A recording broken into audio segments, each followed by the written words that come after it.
luar biasa terakhir, tentu kita juga akan banyak berdiskusi tentang bagaimana desa ingin merencanakan bersama komunitas tentang kawasannya. Dan ini masih hangat-hangatnya karena memang di awal-awal tahun 2020 Desa Jambidan ini berinisiatif untuk kemudian mencoba merencanakan dan menata kawasannya untuk lebih baik menuju tahun 2025 ke depan, bahkan sampai tahun 2026. Nanti Pak Cari Jambitan, Pak Susilo Hadi banyak akan bercerita bagaimana prosesnya, kemudian juga bagaimana hasilnya apa, seperti apa, dan apa pencapaian yang sudah tercapai di akhir tahun 2020 ini untuk menjelang 2021 ini. Pak Susilo sampun ada di kita kah, bersama kita Pak Susilo? Oke, sebentar saya unmute dulu. Di unmute dulu mungkin Pak, di pojok kiri bawah, mic-nya dipencet. Nah, sip, keren. Pak Susilo sampun mendengar saya nggih? Nggih, sudah, nggih. Oke. Terima kasih Mas. Nggih. Monggo Pak Susilo, waktunya kami persilakan kepada Bapak. Mungkin Bapak akan banyak bercerita bagaimana Desa Jambidan merencanakan, merancang, dan merangkul bersama komunitas yang ada, warga masyarakat, serta semua elemen masyarakat yang ada, mulai dari tua, muda, hingga anak kecil. Pengalaman saya beberapa minggu lalu kita sepedaan bersama Bu PJ Lurah dan juga Pak Cari, kita keliling ke Wana Desa. Mungkin bisa diceritakan bagaimana berproses untuk merencanakan dan merancang desanya. Monggo Pak Sus, kami persilakan. Oke, terima kasih waktunya. Terima kasih Mas Priyo, Mas Hatta. Dan sebelum saya berbicara banyak hal, kami ucapkan banyak terima kasih pada Ibu Afif Mahatun dan juga dari Bapak-Bapak para narasumber yang telah memberikan beberapa gambaran.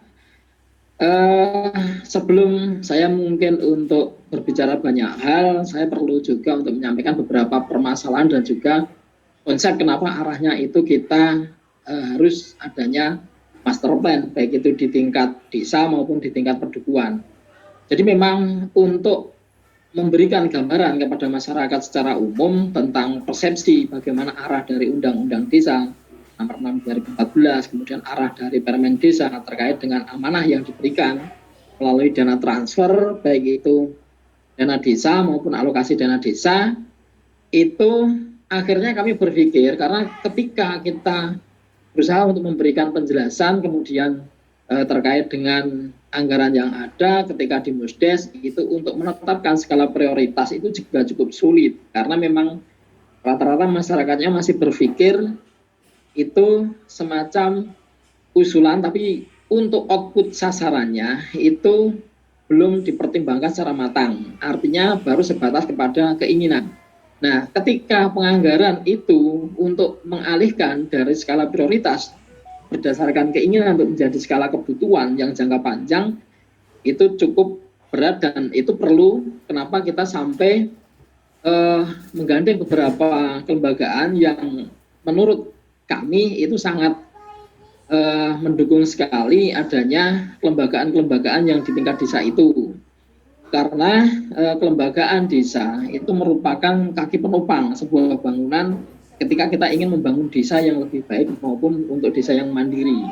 Jadi bagaimana keberhasilan desa untuk mendorong masyarakatnya, untuk mempengaruhi masyarakatnya, untuk mengajak masyarakatnya untuk bergerak, bagaimana menata desa ke depan sesuai dengan persepsi kita bersama, maka kita perlu duduk bersama untuk menentukan skala prioritas tersebut.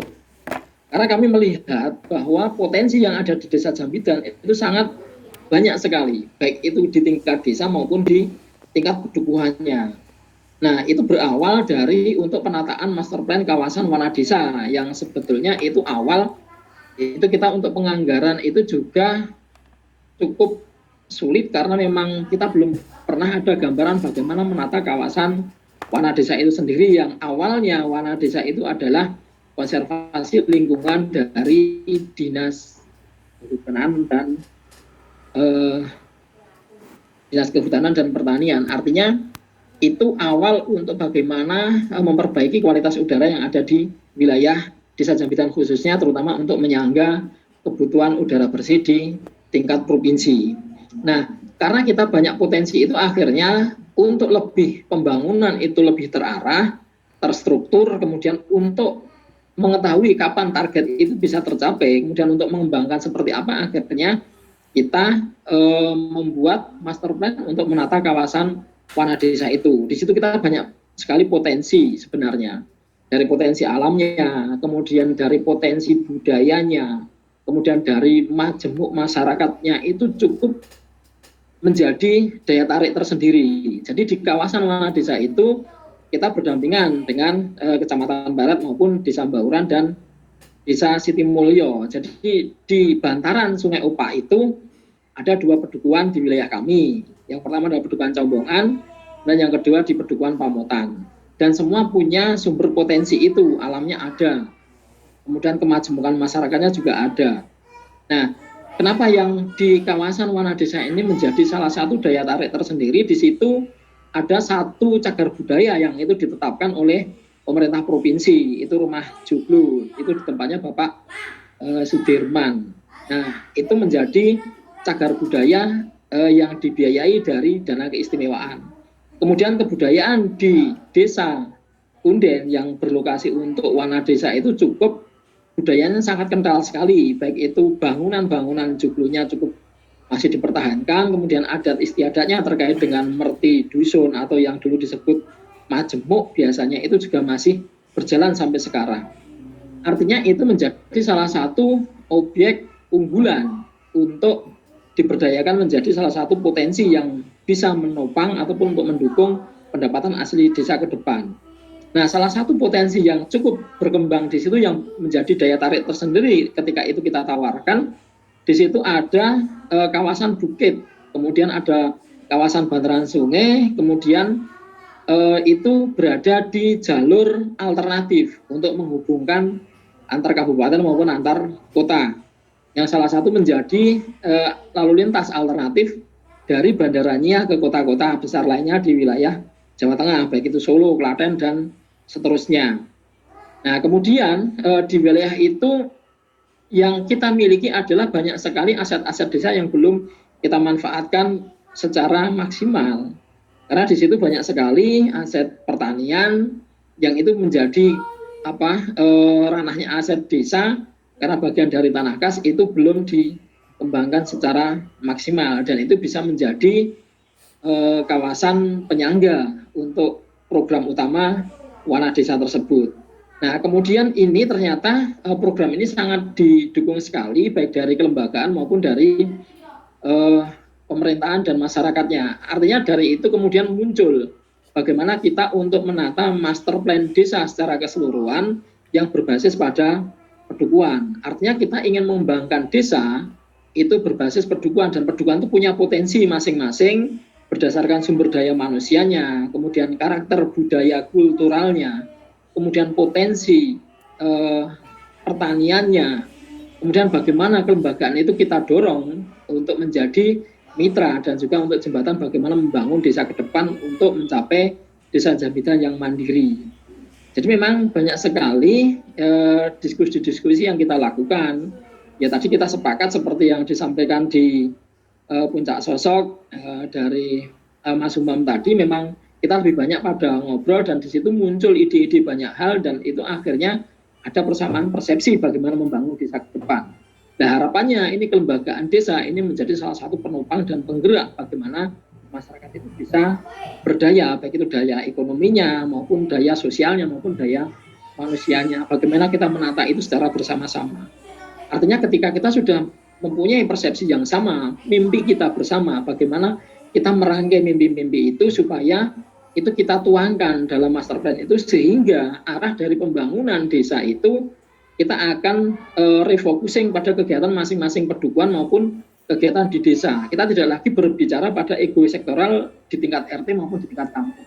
Tapi bagaimana kita menjalin tali-tali untuk meningkatkan produktivitas itu. Artinya di beberapa pedukuhan yang lain ini bisa menjadi objek wisata utama maupun menjadi penyangga dari kawasan Wana Desa itu.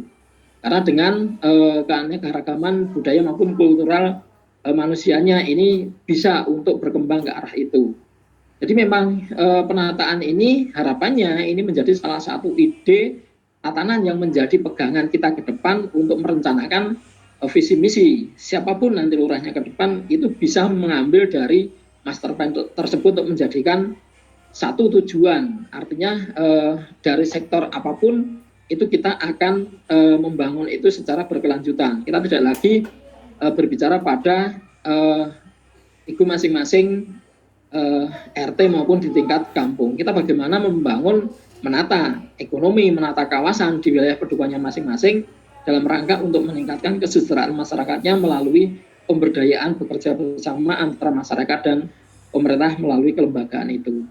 Jadi memang master plan ini sangat tepat sekali, artinya bagaimana kita untuk ke depan itu lebih fokus untuk mengarahkan bagaimana penataan desa ke depan secara bertahap berkelanjutan. Jadi kita ada target-target waktu maupun anggaran yang sekiranya itu bisa berpotensi, itu kita kembangkan lebih awal dengan biaya yang seefisien mungkin. Dari situ akan muncul nanti potensi yang ada seperti apa, kemudian yang sudah ada di wilayah itu apa, kita tinggal menambahkan, sekiranya itu perlu, baru kita nanti akan komunikasikan dengan pedukuhan yang lain maupun wilayah yang lain untuk mendukung itu ketika misalnya potensi itu tidak ada. Jadi ini lebih kepada bagaimana kita menyamakan persepsi pandangan arah dari pemerintah desa ke depan terkait dengan pembangunan masyarakatnya, pemberdayaan maupun untuk peningkatan kesejahteraan ekonominya. Jadi ini bagaimana kita itu berusaha untuk mendorong ataupun memetik simpul-simpul yang ada di masyarakat itu untuk disatukan menjadi satu kekuatan bagaimana untuk mendorong masyarakat itu untuk bergerak. Karena memang sebenarnya kekuatan dan modal terbesar itu ada di masyarakat, bukan di pemerintah desanya. Pemerintah desa itu hanya mengakomodir bagaimana mengarahkan, menata visinya, misinya ke depan untuk mempercepat bagaimana peningkatan pembangunan ekonominya di masyarakat, terutama melalui pemberdayaan itu. Di masyarakat, ketika kita sudah mendorong hal seperti itu, tidak menutup kemungkinan harapan kami itu bisa tercapai seperti puncak sosok. Di sana bagaimana masyarakatnya bergerak, bagaimana masyarakatnya ikut berpartisipasi untuk membangun desanya. Nah, ketika itu sudah terbentuk, harapannya PAD itu akan bisa kita dapatkan untuk membangun potensi masyarakat yang lain, baik itu potensi SDM-nya maupun potensi ekonominya. Jadi bagaimana kita untuk mendorong menghadirkan kembali potensi gotong royong yang sebelumnya sudah mulai pudar itu akan kita tingkatkan lagi melalui konsep penataan master plan itu secara bersama-sama dengan melibatkan masyarakat. Ini yang akan kita kembangkan terkait dengan bagaimana melaksanakan otonomi di desa terkait untuk perencanaan desa Jambidan ke depan. Itu yang bisa kita sampaikan, mungkin nanti bisa kita lanjutkan diskusi. Kurang dan lebihnya mohon maaf, mungkin itu yang bisa kita sampaikan. Dari saya cukup sekian. Wabillahi taufiq wal hidayah. Wassalamualaikum warahmatullahi wabarakatuh.